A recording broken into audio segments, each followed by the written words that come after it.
You say yes when you mean no. It happens at work, when your boss asks for one more task and you're already overwhelmed.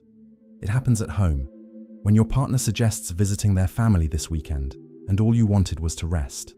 It happens at dinner, when everyone agrees with an opinion you find absurd, but you smile and nod along. It feels natural to be polite in those situations. After all, you don't want to create conflict. You don't want to disappoint anyone. You don't want to be seen as selfish or difficult. But the Russian writer Leo Tolstoy, one of the greatest names in world literature, wrote a story that reveals something disturbing about this behavior. Let's step back for a moment. Before you said that automatic yes, what was really happening inside you? It wasn't genuine agreement. It was discomfort. Maybe even anger at being in that position again. But admitting that, saying out loud, "I don't want to do this," hurts your pride, because you've built an image of yourself as a reliable, likable person who never causes problems. And breaking that image feels too risky, so you swallow the discomfort, you smile, you agree. And inside, you accumulate resentment that nobody sees, not even you. Tolstoy noticed something brutal. This pattern of being too nice isn't virtue. It's fear disguised as morality. And he wrote about a man who lived 50 years that way, being exemplary in everyone's eyes, until death knocked on his door and he realized a devastating truth. His entire life had been wrong. Not the illness, his whole life. And the most terrifying thing isn't this man's story. It's realizing that you might be walking the exact same path without knowing it. Tolstoy wasn't an ordinary writer. By 28, he was already a literary celebrity in Imperial Russia. War and Peace came out when he was 41. Anna Karenina at 49. Revered as a genius, a count by birth, owner of vast rural estates, married to Sofia Andreevna Berz, with whom he had 13 children. Everything a 19th century man could aspire to: inherited fortune, international fame, a large family, aristocratic respect, cultural influence. But at 50 years old, Leo Tolstoy woke up every morning with recurring suicidal thoughts. The void was so deep that he hid ropes from his own sight. Brutal lucidity, not clinical depression. He realized something devastating. He had lived entire decades following other people's expectations. He wrote to please critics. He maintained his social position to satisfy his family. He managed estates because it was expected of a man of his class. He built an existence that was exemplary in external eyes, but wasn't his internally. The literary fame he had achieved didn't fulfill him. The inherited fortune didn't calm him. His wife and children didn't warm him. None of it came from authentic choice. It came from obedience, from following a pre-established script, from being a good boy to social expectations.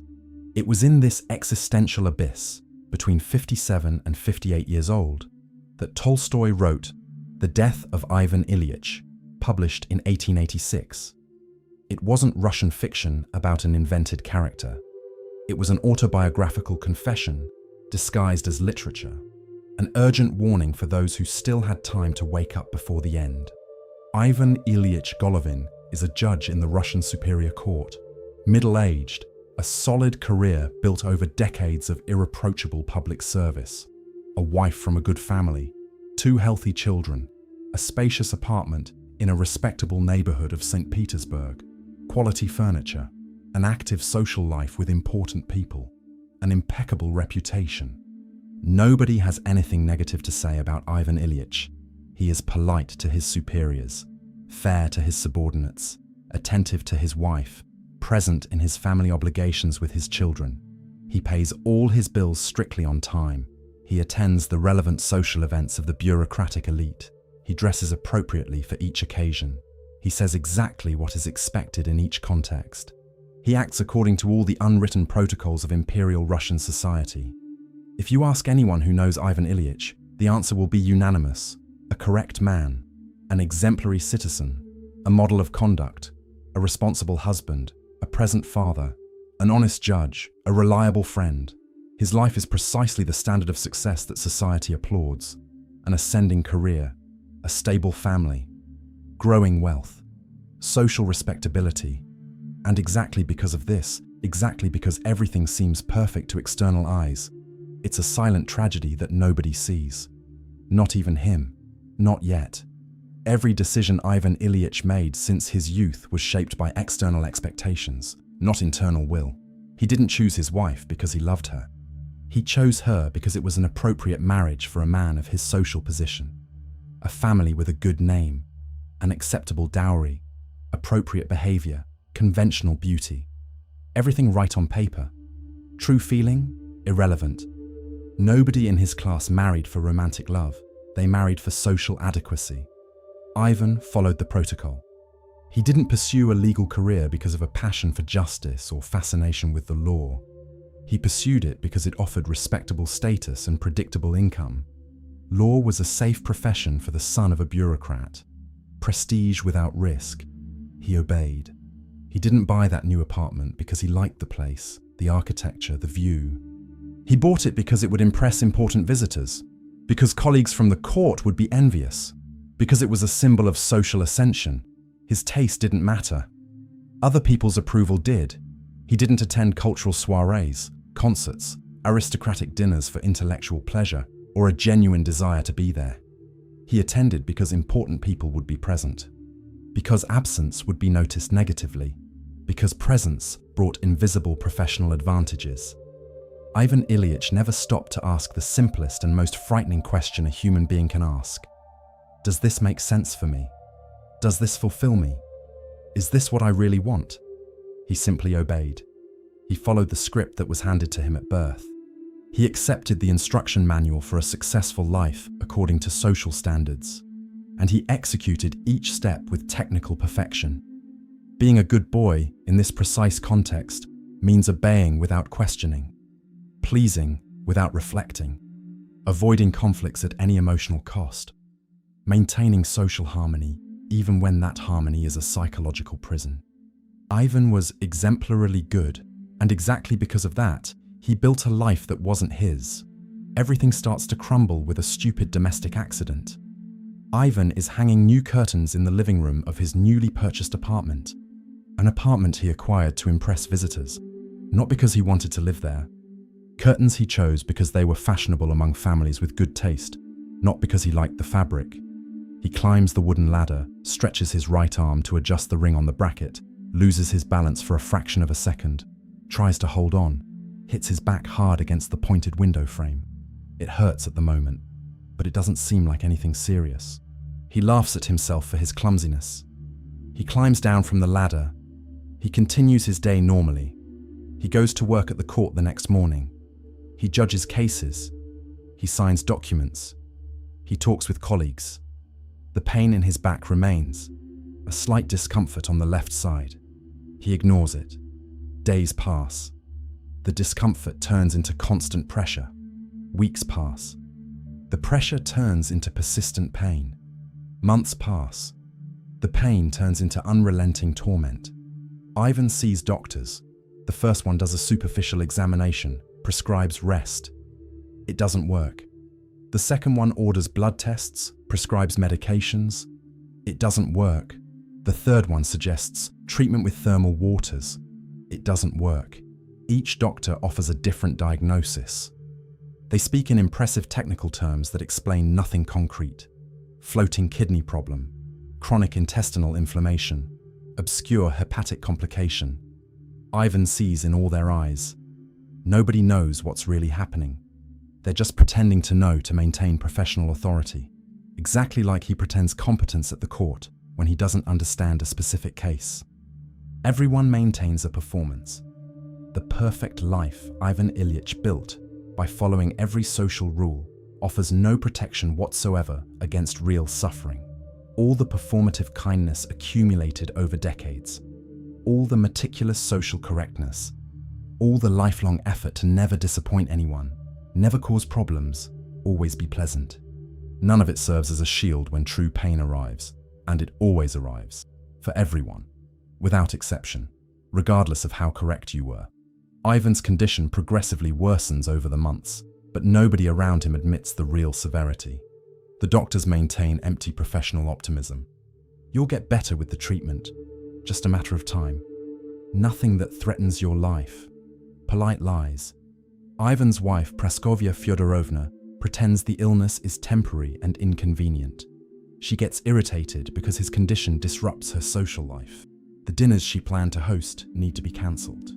The important visitors she expected to receive feel awkward with the situation. She begins treating her husband like a domestic inconvenience, not because she's a bad person, but because he broke the implicit social contract, maintaining appearances. His illness is a failure of performance. The teenage children avoid entering their father's room.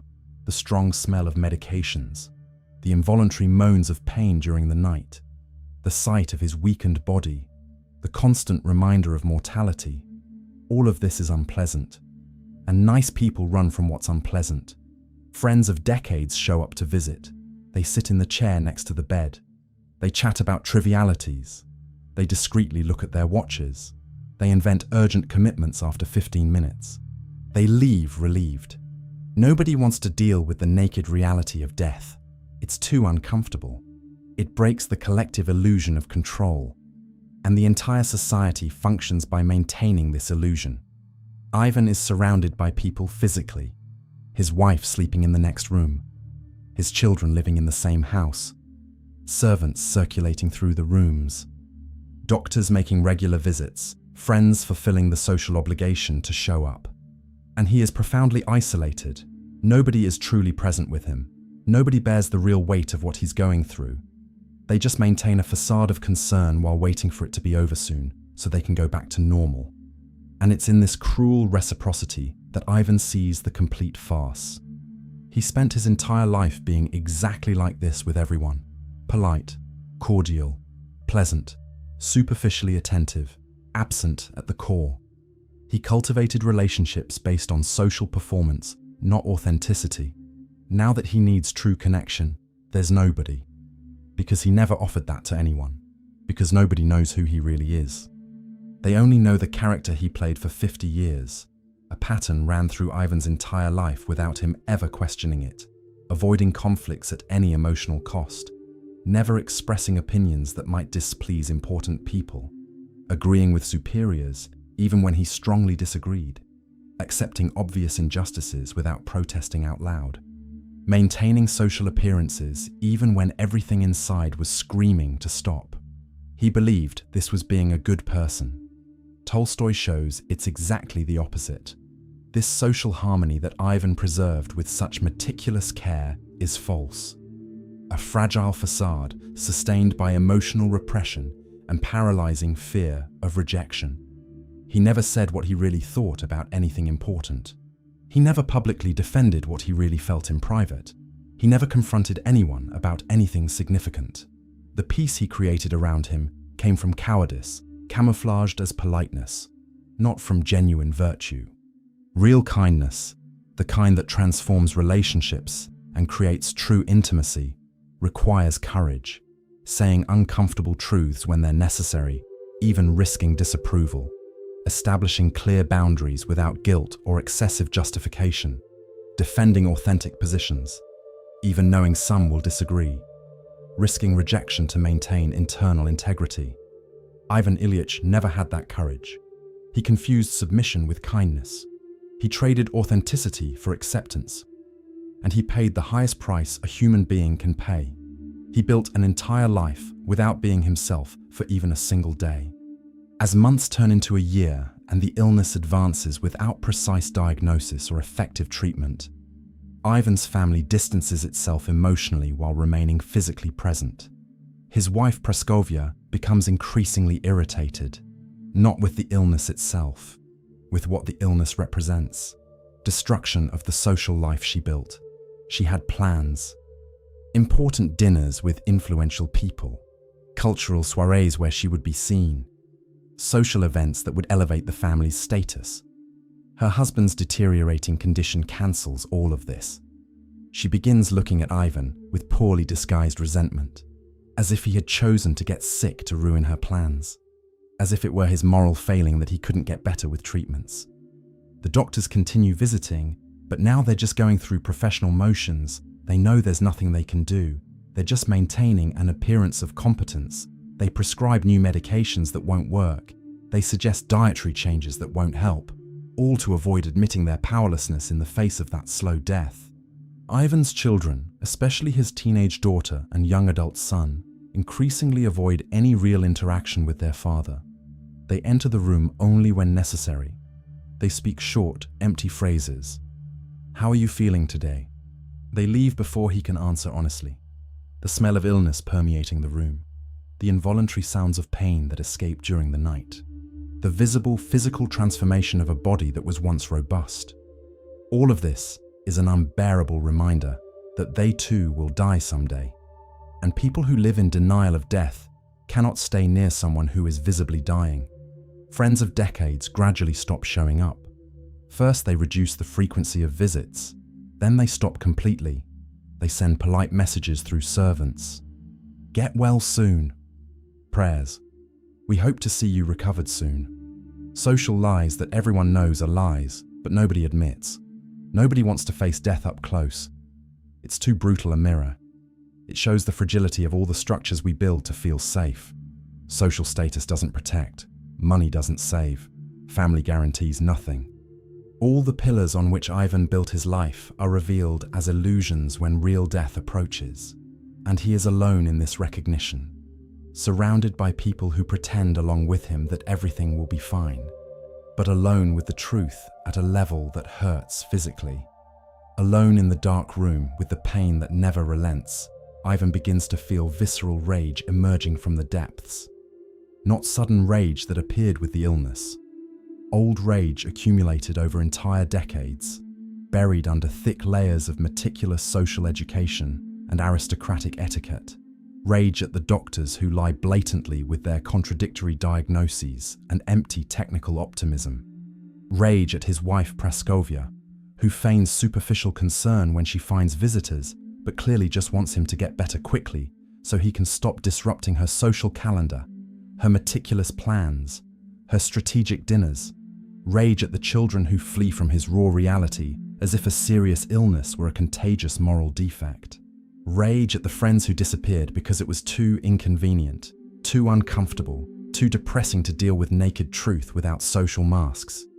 Rage at himself for having passively accepted all of this for 50 years, for having perpetuated this same pattern of educated falseness, for having built an entire life based on this sick dynamic of performance without authenticity. But when Ivan pays honest attention to this rage burning inside, he realizes something that changes everything. It's not new. It was always there, since the beginning of adult life, accumulated in silence every time he said yes, when every fiber of his body screamed no, in every true opinion he swallowed without expressing to avoid social tension. In every blatant injustice he directly witnessed and ignored to maintain his comfortable hierarchical position. In every authentic desire he sacrificed at the altar of other people's approval and social acceptance. The rage was there when he married a woman he respected socially but never loved because it was an appropriate marriage for a man of his position. It was there when he accepted a promotion to a bureaucratic position he hated because it offered visible prestige and a higher income. It was there when he bought that ridiculously expensive apartment to impress people he didn't even like. It was there, at every tedious social dinner, where he laughed at jokes he didn't find funny. In every empty conversation where he feigned interest in subjects that bored him. In every exhausting performance of being who he wasn't inside. Always repressed with force. Violently pushed down with aristocratic education, rigid social etiquette, compulsory good manners, performative kindness. Tolstoy knew this psychological mechanism intimately because he lived it himself. When you suffocate your inner truth to please external expectations, toxic resentment grows in your unconscious, like an invisible but fatal emotional tumor. You smile politely on the outside, while inside you accumulate dense, toxic rancor that poisons everything. You verbally agree with opinions you despise while fury grows non-stop deep down. You maintain superficial social peace while waging war against yourself in silence that nobody sees. Being too nice the way Ivan was throughout his adult life doesn't make you a noble or virtuous person. It makes you an emotional powder keg full of repressed resentment and accumulated rage, waiting for any minimal spark to explode. Ivan spent 50 entire years suffocating true rage and legitimate frustration under industrial layers of false cordiality and empty performative kindness. Now, lying dying in the solitary bed of inevitable death, it finally emerges with full accumulated force. But it's too late to do something constructive, transformative, liberating with all this energy dammed up over decades. The rage just burns everything inside with no possible outlet, no escape valve, no real relief. A single genuine person appears in Ivan's deteriorated life during the final months of his terminal illness. Gerasim, a servant still young, an illiterate peasant from the rural interior, who physically cares for him in the final weeks when nobody else can stand being near him. Gerasim is direct without social pretenses. He doesn't pretend anything out of politeness. He has no paralyzing existential fear of death or raw human suffering.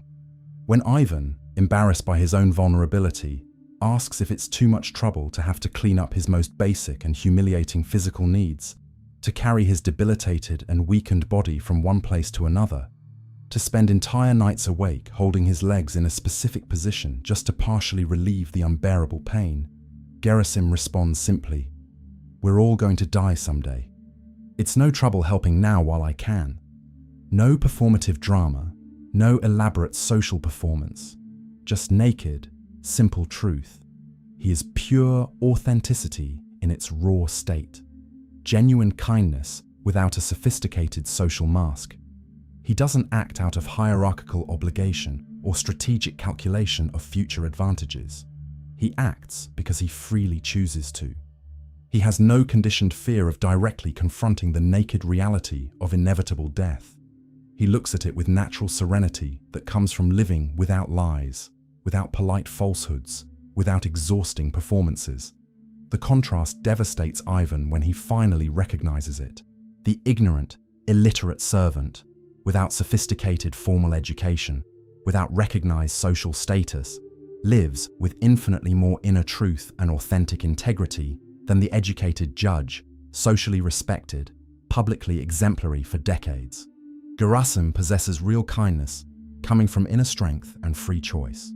Ivan had possessed only weak, performative, strategic kindness, based on constant paralyzing fear of social rejection and emotional abandonment.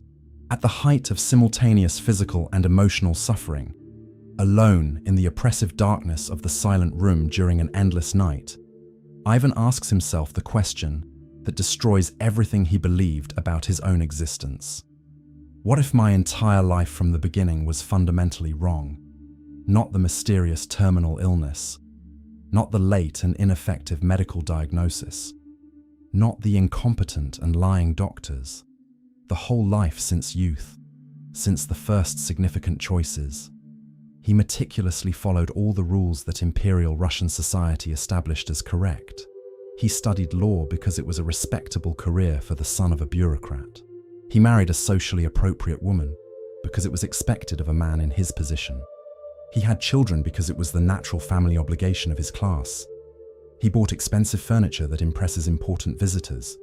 He frequented socially relevant places that elevate hierarchical status. He was polite, punctually responsible, socially exemplary for entire decades. Everyone always said he was a correct, upright, admirable man. And now, facing the concrete and inevitable death approaching each day, none of it matters in the slightest. The question is terrifying because the obvious answer is, yes, it was wrong from the beginning. He lived 100% correct, according to externally imposed social standards, and 0% true to himself internally. He built an entire existence based on an obsessive pursuit of other people's approval and social acceptance. And now, when all that's left is to face his own naked mortality alone without witnesses, without an audience, without observers, he realizes he never knew who he really was inside. He never gave himself genuine permission to simply be. This doubt should echo in anyone mature enough to honestly recognize the repetitive pattern in their own current life. How many important decisions did you make because you really wanted to? How many were made just to not disappoint other people's expectations, to not cause uncomfortable social conflict, to not risk painful emotional rejection. The question makes you uncomfortable because the answer is scary. Ivan finally recognizes the truth with brutal, inescapable clarity. His accumulated kindness over decades was pure, elaborate social theater. He never loved the wife with whom he spent 30 years. He married simply because it was adequate, appropriate, expected for a man of his social position in the imperial hierarchy.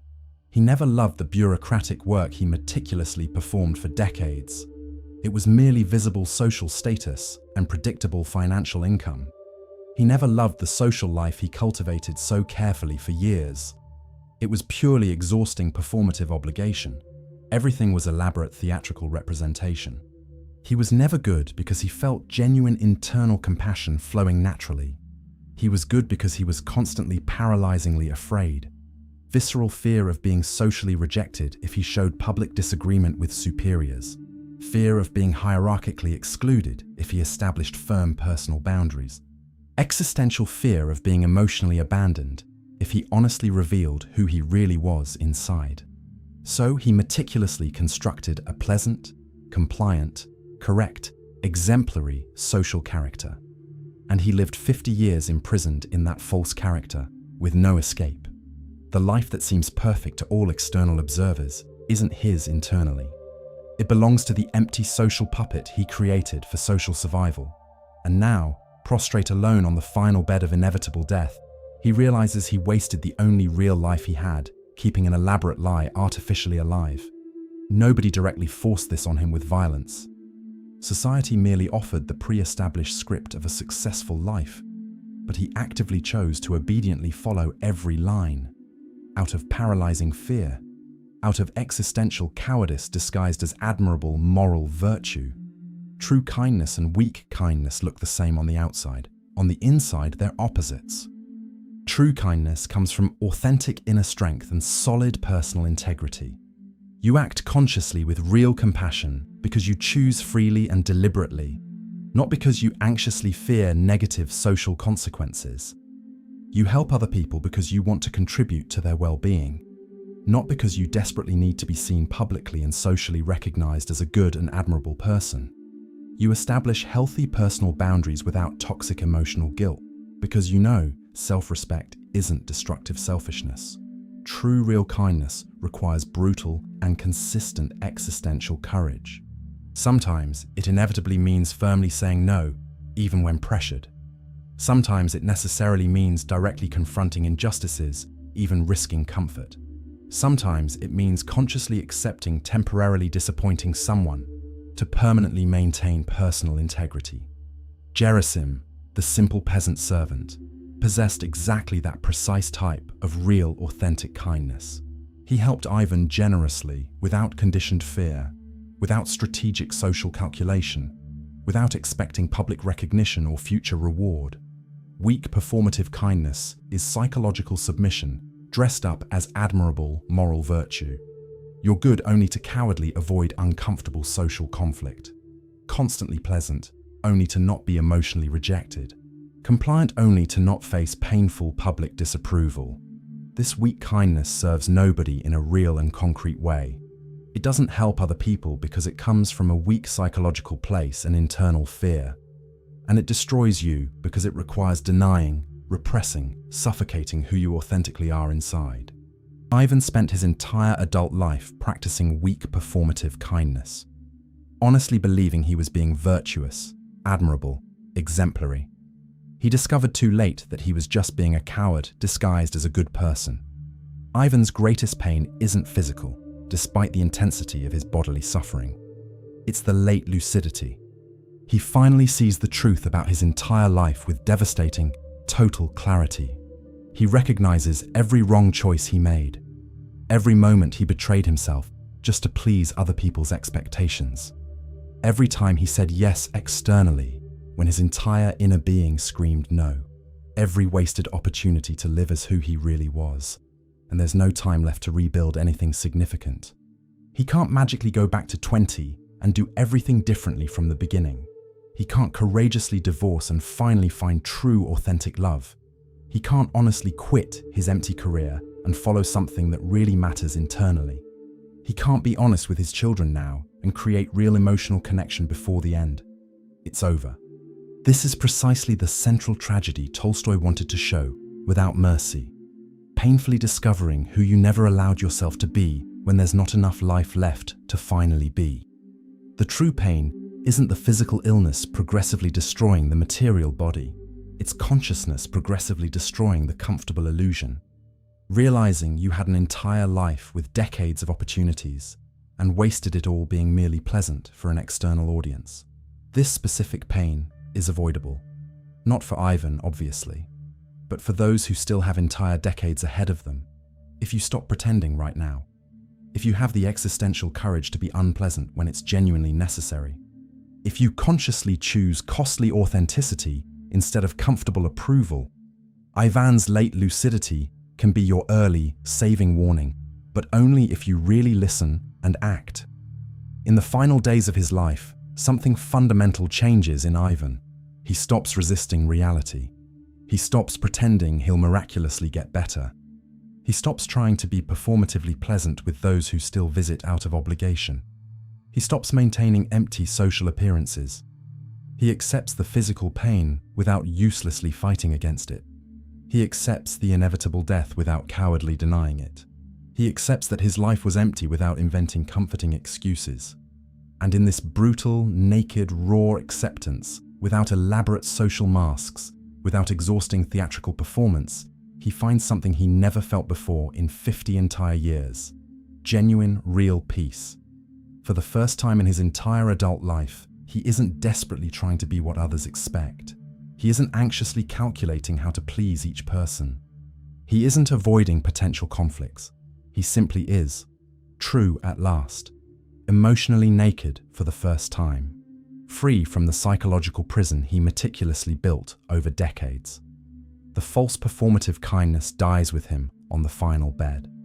What remains in the final moments is naked truth without adornments. And in this stripped truth, for the first and only time in his entire existence, there is genuine freedom. Tolstoy shows without mercy that you only reach true peace when you abandon the compulsive need for constant external approval, when you finally stop being a performative good boy and start being true internally. It's too late for Ivan to do something constructive with this final discovery, but it doesn't have to be too late for you who is alive right now. Tolstoy didn't write this disturbing tale by random chance or artistic whim. He was exactly 58 years old when he published The Death of Ivan Ilyich in 1886, precisely the same age at which he almost killed himself from unbearable existential emptiness. He had consolidated international literary glory. He was considered the greatest living Russian writer. He possessed enormous rural properties, inherited aristocratic wealth, a wife still alive, 13 children he had fathered. Everything a man could desire in the imperial 19th century. And he woke up every morning with obsessive, recurring suicidal thoughts. The void was so deep that he purposely hid ropes from his own sight to avoid temptation. He couldn't stand living any longer, obediently following the rigid expectations of the Russian aristocracy, of international literary fame, of the society that publicly adored him. He realized he had never lived for himself internally, always for the observing external audience. Ivan Ilyich isn't an invented fictional character. It's Tolstoy confessing through literary fiction. An urgent autobiographical warning disguised as Russian literature. Don't passively wait for your deathbed to finally question. The exemplary life that everyone publicly applauds may be exactly the psychological prison that nobody can see, including yourself. The story of Ivan Ilyich isn't just a 19th century Russian literary tale. It's a brutal mirror pointed directly at contemporary modern life. We live in a society that obsessively values external image over internal substance. Social media has exponentially amplified this destructive dynamic. How many people do you know who seem happy on Instagram but are empty inside? How many marriages look perfect in public photos but are emotionally dead in private? How many careers impress externally but internally torture whoever lives them? The performative kindness that Ivan practiced in the 19th century has transformed into constant digital performance in the 21st century. Likes have replaced aristocratic approval. Positive comments have replaced social praise. But the fundamental dynamic remains identical, sacrificing internal truth for external validation. The emptiness that Tolstoy diagnosed in Ivan Ilyich is a silent epidemic today. People building entire lives for an audience of strangers while losing connection with themselves. The existentialist philosopher Martin Heidegger, writing decades after Tolstoy, identified this same destructive pattern. He called it das Man, the impersonal, the generic, the mode of existence where you live according to average social standards, without ever questioning if they make sense for you. Heidegger argued that most people spend their entire lives in this automatic mode, following pre-established scripts, never waking up to authenticity. Only when confronted with their own mortality, what Heidegger called being toward death, do some people finally awaken. Ivan Ilyich is a perfect literary illustration of this philosophical concept. He lived 50 years in impersonal automatic mode. Only when death became concrete and inevitable did he wake up to authenticity, but too late to do something transformative with that awareness. Carl Jung, the Swiss psychoanalyst, also studied this phenomenon. He called it living the life of the persona instead of the life of the true self. The persona is the social mask we construct to function in society, necessary to a certain point. But when the persona swallows the authentic self, you stop existing as a unique individual and become merely a social function. Ivan Ilyich was pure persona, judge, husband, father, friend, all social functions without an authentic core inside. Jung warned that people who live exclusively in the persona frequently have devastating crises in middle age, exactly when Ivan had his at 50 years old. The self, repressed for decades, finally demands recognition, usually through physical symptoms or emotional collapse. Ivan's body screamed through pain what his psyche could no longer bear in silence. This life isn't yours. Viktor Frankl, Auschwitz survivor and founder of logotherapy, wrote extensively about existential emptiness. He argued that many people live what he called an existential vacuum, an absence of authentic meaning, despite an externally functional life. Frankl observed that many materially successful people suffer from this vacuum. They have everything according to social standards. They feel nothing internally. The solution Frankl proposed wasn't to directly pursue happiness, but to find authentic meaning through conscious personal responsibility. Ivan never found meaning because he never took responsibility for his own life.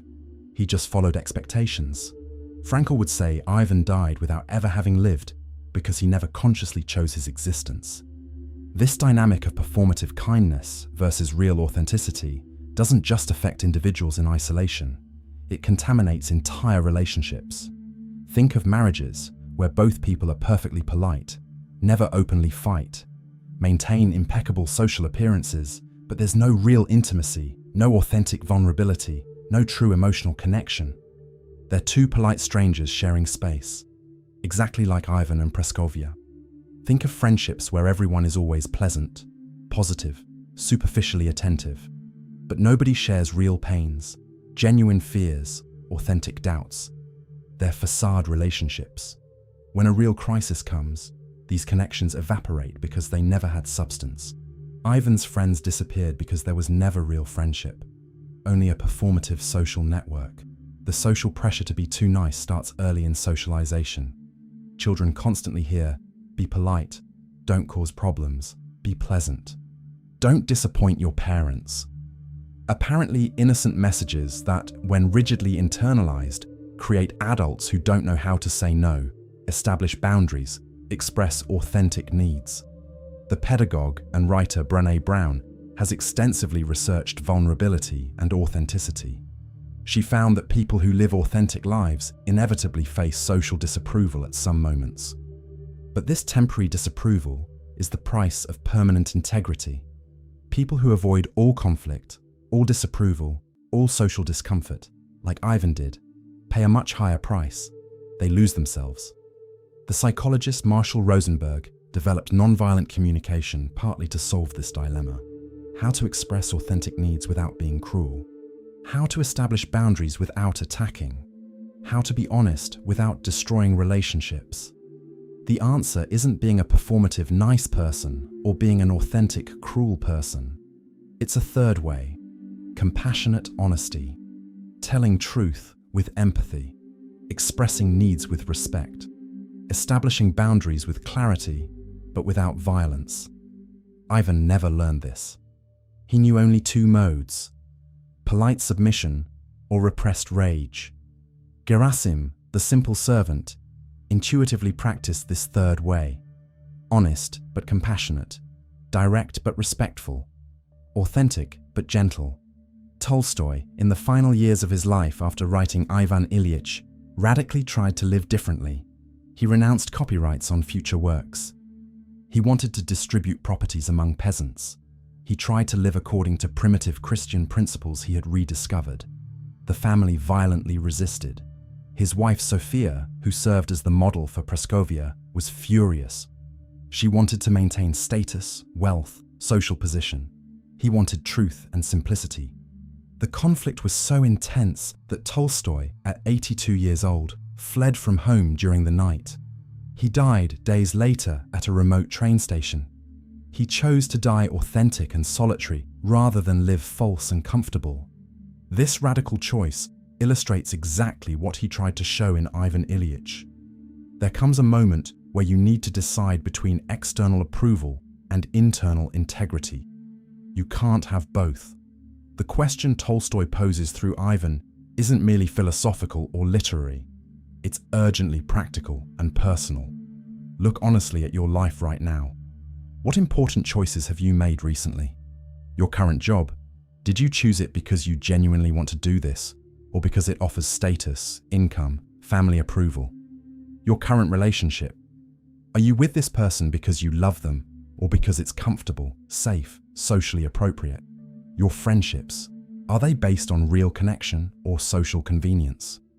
Your hobbies, your values, your opinions, are they yours or passively absorbed from the surrounding culture? Most people, when they ask themselves these questions honestly, discover a frightening proportion of life built on social autopilot, not conscious, authentic choice. Discovering this isn't tragedy, it's opportunity. Ivan only discovered too late. You're discovering now. The transformation doesn't require immediate dramatic revolution. You don't need to abandon everything tomorrow, but it requires starting an honest process of questioning. Start small. Next time someone asks you for something, pause before automatically saying yes. Ask internally, do I want this? Next time you're in a conversation where everyone agrees with an opinion you disagree with, try calmly expressing a different perspective. Observe what happens. Next time you feel anger or frustration, instead of automatically repressing it, ask, what is this trying to tell me? Small practices of authenticity accumulate. Eventually they transform an entire life. You will face resistance. People around you accustomed to your performative nice version will find it strange when you start establishing boundaries, expressing disagreements, making authentic choices. Some will accuse you of selfishness. Others will pressure you to return to the old comfortable pattern.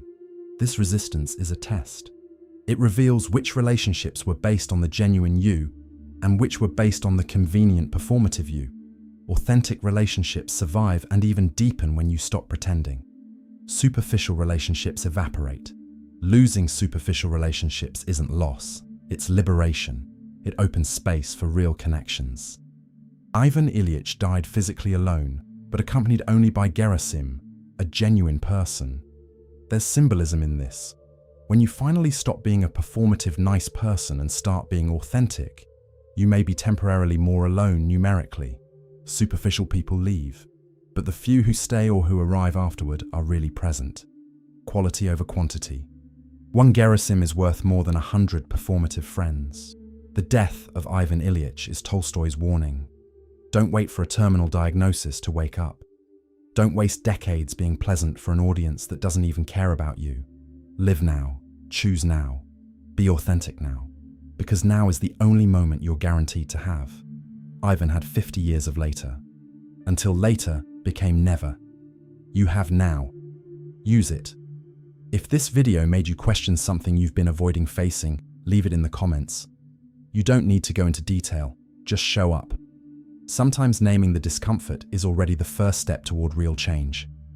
If you want to keep exploring these territories that most people run from, subscribe to the channel, hit the bell, and leave that like. And if you want to support this work directly and get access to exclusive content, consider joining the membership. Thanks for watching until the end. And remember, being too nice isn't virtue. It's fear disguised as morality.